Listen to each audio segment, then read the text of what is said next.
What is up, guys? Forward here, and I messed up the video with Malphite. I lost the third part of the game, but I'm gonna make up for it by making a video on a different champion. The champion I want to talk about today is Alistar. He's free this week, and I recommend you try him out because if you like to support your team in any way, shape, or form, Alistar is a champion you should go for. I'm just gonna talk real quick about playstyle. He's a tank, which basically means you don't really go for kills unless there's no other choice. You should let APs or whatever fighter melees. I don't get that. You should let them get the kills. You should feed your most powerful characters. You're there to suck up as much damage and make sure your teammates survive. You're there as a supportive character. And look at Fist just baiting Sivir, and he survives thanks to that beautiful flash. So yeah, you're just there to support. You don't really go for kills. You're just there as a support to make sure your teammates survive. Now, I'm not gonna get into items. I'm not gonna get into summoner spells. I'm just gonna describe how I play it, because personally, I believe that items accommodate a player's playstyle. Like, I'm not anybody to come here and tell you, oh, this is how you should use this character. This is the best thing ever for this character. It all depends on your playstyle. I mean, when you look up League of Legends tutorials on champions on YouTube, they always tell you use this, this, and this. And I agree. I'm sure there are great builds for each champion, but I think it eventually, whether you like it or not, it all breaks down to how you play and how you like to play. I don't know if that makes any sense, but it depends individually.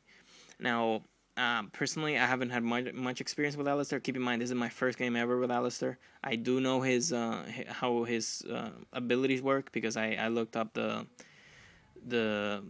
information on League of Legends. But basically, this is my first game ever using Alistar. Now, you will notice I'm trying to keep in between them and Draven, because my job is basically make sure feed Draven and make sure he doesn't die. That's what I'm here for.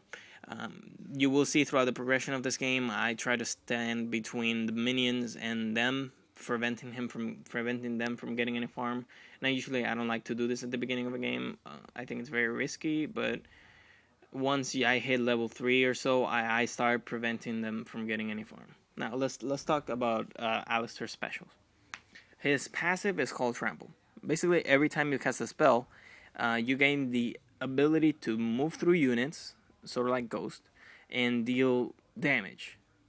So this works against minions and structures and neutral monsters. So it's a decent passive. It's not the greatest passive, but it's decent. This basically means you use a spell, you get extra damage just for moving. So that's decent when it comes to leveling up. However, one of the big things about Alistar is managing the amount of mana you have left. He runs out of mana incredibly quickly, at least during the first 5 levels. After that is if you get like items that give you mana, you'll be fine. It's just hard at the beginning. So what you want to do is not use your mana on the minions, just use your mana on the champions when they attack. His second ability, it's called Pulverize, and basically how Pulverize works is Alistar smashes the ground, and every champion, enemy, whatever, in front of him or in the area of effect, it's sent into the air, and they can attack, obviously. And once they reach the ground, they get stunned for a flat amount of time. It's not really a big stun, but it's enough for your team to target them and maybe do work of them. I'd say you should get a point in Headbutt, because primarily it's an utility spell, so you don't really need to level it up. What you need to level up is Pulverize. Just every time you get a chance, level up. But the first 3 levels, get each one of the spells. And the ultimate, anytime you can level up, level up. Now his second ability is Headbutt. Headbutt basically, Headbutt. What else? It's a headbutt. He headbutts the enemy away from you. So let's say it's a great defensive tool. So if you're trying to protect a teammate that's being chased, you can just headbutt him away, and it works just fine. Um, I I do make a couple mistakes in this game, and where I headbutt them into my team. But it does work out because the nice thing about headbutt, it's based on disruption. So basically, even if you do hit them into your team, that means they will die because they'll get basically gang raped by everybody, or they lose control for a second. They don't know what to do because it's Alistar thrives on disruption. Pulverize, headbutt, they're all major disrupting tools. Now his third ability is called Triumphant Roar.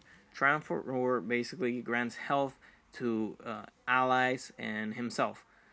So it's a great tool from when you're trying to stay in lane. It helps you a lot. But the downside of it is, like I said, you run out of mana very quickly. So what I do is I wait until the champion I'm laning with has taken some damage, the minions have taken some damage, and I've taken some damage just to make the most out of the spell. Don't you don't really have to follow that. I mean, if your teammate's in trouble, use it right away. But that's what I like to use in order for the mana to not be a complete waste. Now his ultimate is called Unbreakable Will. Basically, he gains bonus attack damage and takes reduced physical and magic damage for the next 7 seconds. I believe that's what the special does. I also believe that the reduced damage goes to 50% of reduced damage, which means if you were to take 500 points of damage, you only take 250. So I'd say that's pretty decent. That's pretty good. His abilities, as you've noticed, one of them bounces enemies in the air and stuns. The other one headbutts the enemy away. The other one heals, and the other one reduces damage. He is the definition of a tank. I mean, the amount of protection you can give a champion with Alistar abilities is just huge. You can heal them, you can save them while they're being chased, you can disrupt the enemy team completely using Pulverize, and you can tank a turret for them using your ultimate. I mean, it's amazing. He is probably, so far, my favorite tank. Well, Malphite still, I still like Malphite, but when it comes to being a good tank and helping your team in many different ways, I mean, Alistar is the man to go, or bull to go, whatever. Right here, get too far. Alistar gets too far. I do get the kill. I wasn't really paying attention. I mean, I was looking at the scoreboard, as you noticed, so I accidentally stole. Well, I wouldn't say stole, but I didn't let Draven get the kill like I should have. I was distracted and I didn't pay attention, so that was totally my bad. But as long the way I see it, it doesn't matter who gets the kill. But as long as we get the kill, it's all good. The end result is winning, not getting kills. This is in Call of Duty or Gears of War. Basically, the way I play Alistar is very defensively. My summoner spells are Ghost and Flash. The reason why I pick Ghost and Flash is basically Flash for running away, Ghost for chasing, or vice versa. It really works as an escape tool or as a chasing tool.